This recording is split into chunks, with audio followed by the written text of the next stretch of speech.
At first glance, these two drawings look nearly identical, but there are actually multiple changes between them, and if you're reviewing them manually the old way, just comparing two PDFs, there's a good chance you're going to miss something.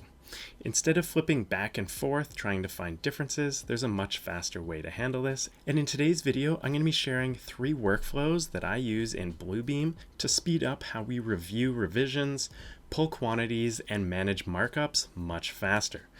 I want to thank Bluebeam for sponsoring today's video, and the great thing about Bluebeam is it's something that I actually use every day in my daily workflows, so I'm excited to share how it saves me time almost every day. These are the exact workflows and steps I use daily to save time, and I think you guys are going to really get a lot out of it.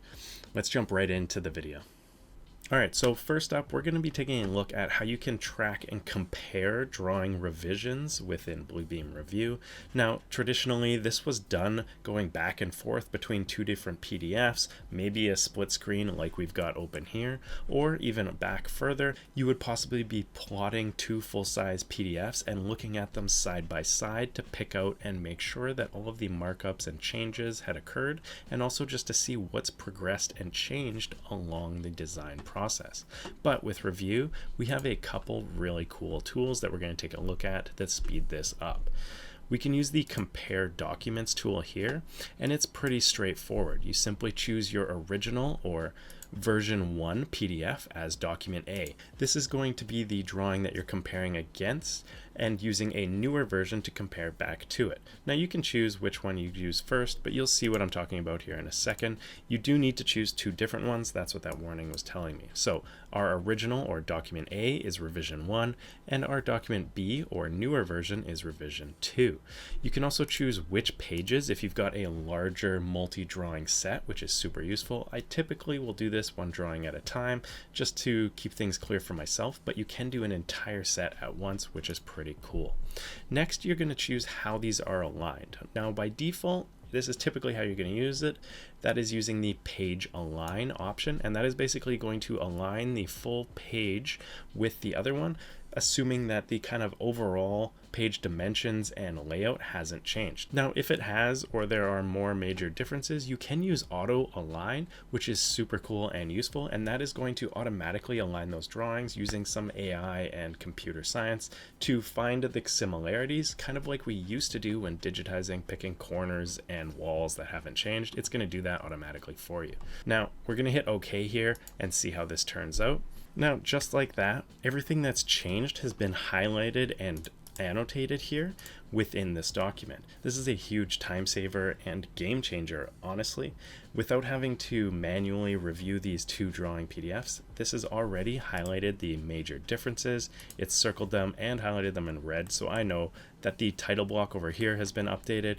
The furniture here has been removed. If we flip back, this furniture is now gone, and I tried to trick it here by changing a few subtle things, like just removing the little phones here and a little computer block. All of that got caught and picked up right away, and it saves me a ton of time from having to actually look at these. Now I can quickly and easily start marking it up in the next set, or I can do something else like send this off to a client, confirming that all of the changes have been made that were requested by my project manager or the client.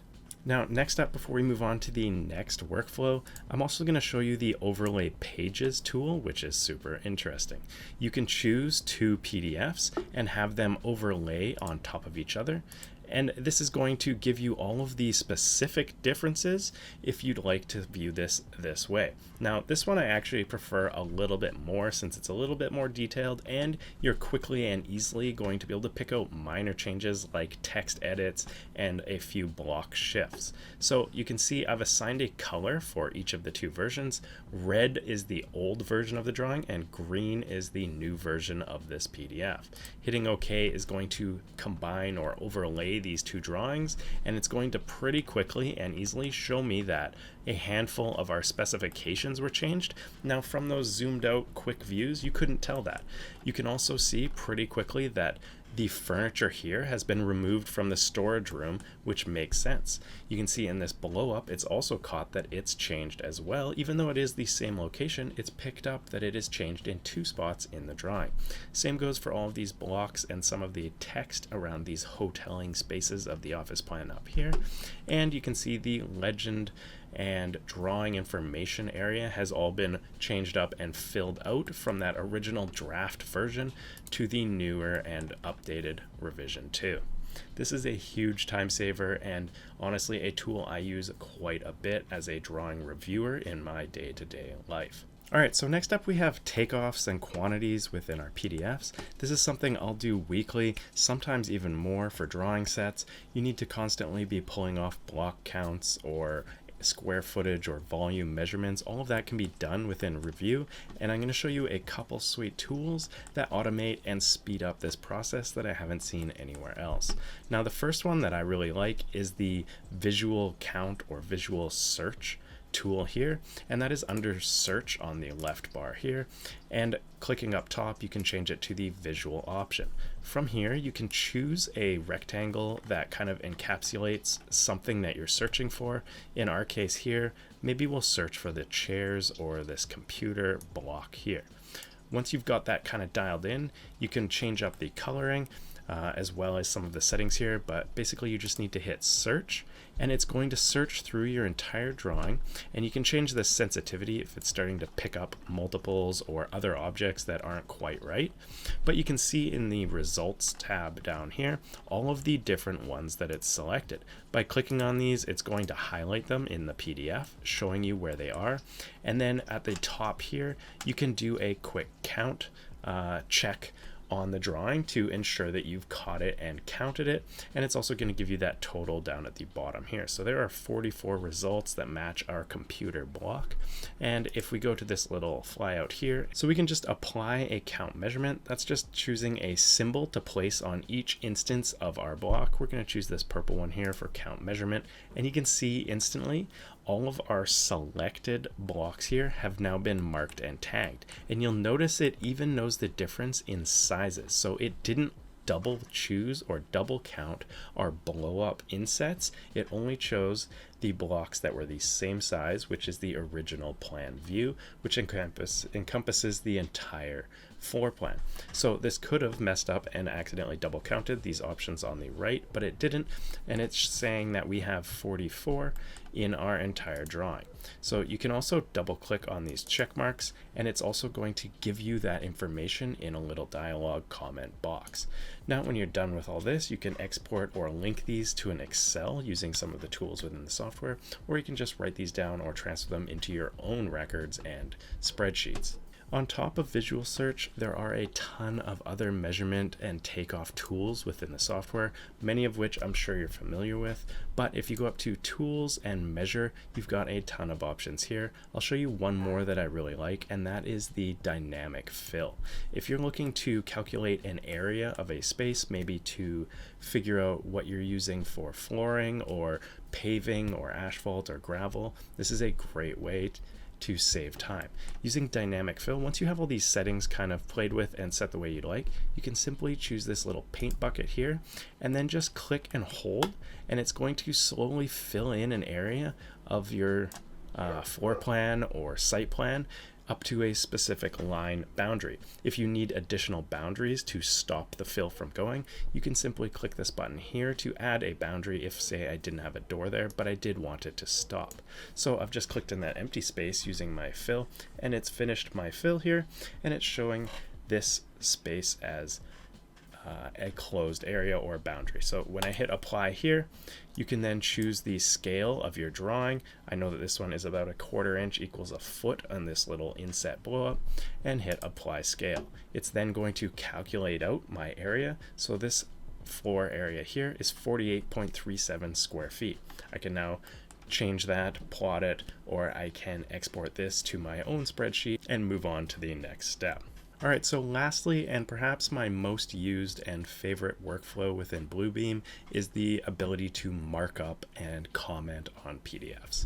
Now, every drawing I create, I send off for a second-party review, whether that's a coworker, colleague, peer, or a manager or a client. Somebody's got to check your work, and just to make sure you haven't missed anything, which is super easy when you've been staring at the same drawing set for days or months.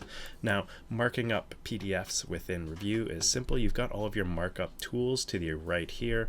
The standard ones like Rev Clouds and callouts, all of these are pretty easy to use and straightforward. In addition to the standard markup tools, you've also got the cool feature down here in the bottom left of reviewing and kind of keeping track of the markups list within the PDF. This is going to show you the date and time that someone marked it up, who it was, and then a little bit of information as well if they've added it. Now, these can be right-clicked on, and you can change the status of them as well, including accept, reject, cancel, or completed. And this kind of leads into the next and more futuristic and new workflow feature within the software here, and that is the studio sessions or collaboration within the software. So if you go up to the top here and check the sessions tab button, you're going to be able to create a new session with your chosen PDFs for your project. Typically, you'll have a session set up for your drawing set. You can add multiple documents, including a newer or older revision of the same set. Selecting it will switch between them. And the cool thing here is that everything you do in the markups are going to be kept in this record, and you can invite as many people as you need. So simply clicking on the share button is going to allow you to paste the emails or groups or address book from your own internal company and invite other users like your reviewer, your project manager, or juniors to check out this shared PDF. Now, all of the markups and comments you're adding into here are shared between users. You're also going to be able to see these live as they're being added in this record box. So you can see who's doing what. You can come up with a system like highlighting things green as you complete them or yellow, and that's going to show up in the left here. It's also going to show up in this shared PDF. So this is a true game changer when it comes to collaborating and marking up and general CAD design workflows. Now there's no sending PDFs back and forth constantly. You simply log into this cloud session and you're seeing what the other designers and drafters and reviewers are doing in real time.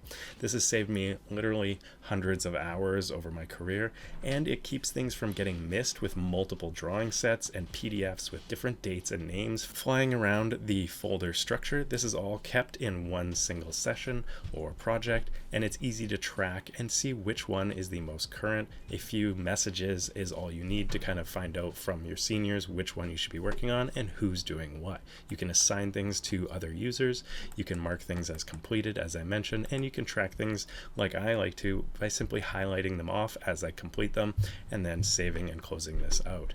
Now, that's it for today's video. I hope you learned something from these 3 workflows that are instantly going to up your CAD and design game.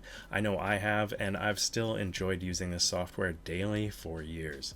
Now, if you haven't already, make sure you check out Bluebeam Revu. I'll put the link down below for you to get a free trial using that link, and up above. And I want to thank Bluebeam again for sponsoring today's video. If you have any questions about Bluebeam, my workflows, my processes, leave them down below in the comments, and I'll be sure to answer them. And I'm going to do some more videos in the future kind of detailing some of these individually, as well as a ton of other tips and tricks, as well as keep you up to date with any new tips, tricks, and new features that Bluebeam may be releasing in the future in upcoming videos.